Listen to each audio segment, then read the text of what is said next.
The Moneyball approach has been name-dropped everywhere after its popularity increased due to the movie about the Oakland Athletics. The simple explanation is, some clubs do not have the same budget as others to buy the high-value players, so the strategy is to buy undervalued players to replace former players using statistical analysis. This approach reached the world of football, and many clubs have utilized it, but one of the bigger users of this approach is Brentford. They want to buy undervalued players, bring them to the Prem where they can showcase their talent and sell them for a profit. For example, they did this with Mbeumo. They bought him for 6.5 million euros and sold him for 75 million. They bought Yohan Wissa for 10 million and sold him for 57 million. And the final example is Ali Watkins. They bought at 7 million and sold for 34 million. So looking at Brentford, here are 3 Moneyball transfers Brentford should make this summer. The first Moneyball type signing Brentford should make is for the young Ghanaian midfielder, Caleb Urenki. He is a young and exciting prospect in the world of football right now. The idea of Moneyball comes from different aspects. Some of it is underperformance stat-wise, but underlying stats showing talent. And some of the other Moneyball ideas is finding cheap young prospects from leagues where they are more affordable. Urenki falls into the latter category. He plays in the Danish leagues, and the young talent in this league usually cap out at around £20 million.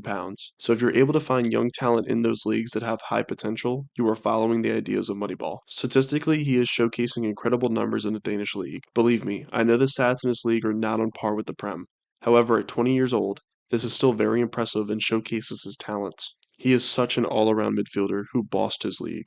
He showcased this with his 6.12 progressive passes per 90, putting him in the 85th percentile in all of Europe for midfielders. He's doing this with his 89.4% pass completion percentage, but he's also putting up incredible defensive numbers with his 4.15 tackles and interceptions per 90. Showcases good dribbling talent with 3.42 progressive carries per 90, and is only dispossessed 0.82 times per 90.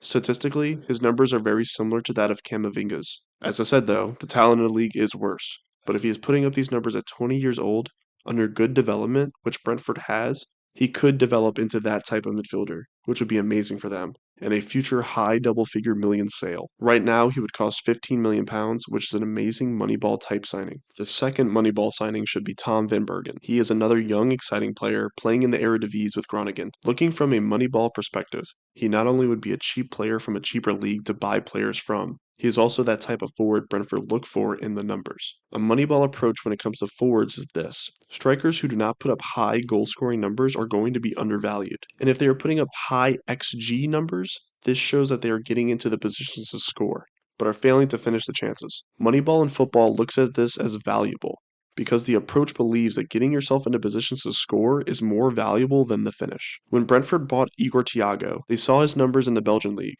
He scored 18 goals in the 23-24 season, which is good, but he did this with a 19.18 expected goals, showcasing his ability to get into dangerous positions. Similar with this year, having 22 league goals with a 20.57 expected goals. Van Bergen shows amazing ability to get into dangerous positions. He just is not finishing the chances he gets himself into, making him a great Moneyball signing. The 22-year-old in the Eredivisie scored 9 goals in 34 matches, which in this league does not get you a big move. But he did this with a 17.17 expected goals.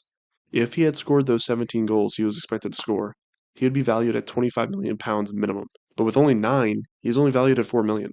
This is the type of business Brentford want to make, and this would be a very smart signing to make. The third and final Moneyball signing should be Sandra Oriasiter. He's another young player in the Eredivisie showing great talent and will be available for a pretty cheap price. He is a winger who has showcased great dribbling talent this year with his 2.38 successful dribbles per 90, with 4.82 progressive carries per 90. He's then adding 4.15 shot creating actions per 90 and 0.54 goal creating actions per 90, showcasing his incredible creation talent. This league is not to the same level as the Big Five leagues, but they developed amazing talent all across Europe, and that can translate to the Prem. He is 22 and has put up these underlying numbers. So why is he only valued at £10 million this summer? It's because his GA stats are not amazing. 3 goals and 6 assists is not enough to earn yourself a big move away from this league. But he did underperform on XG and XA, as he was expected to score 4.44 goals and 8.45 assists. That is just under 13 GA, showcasing that right now he is undervalued, along with his underlying numbers showing him to be an incredible dribbler and creator. This is the exact type of winger signing Brentford could make this summer.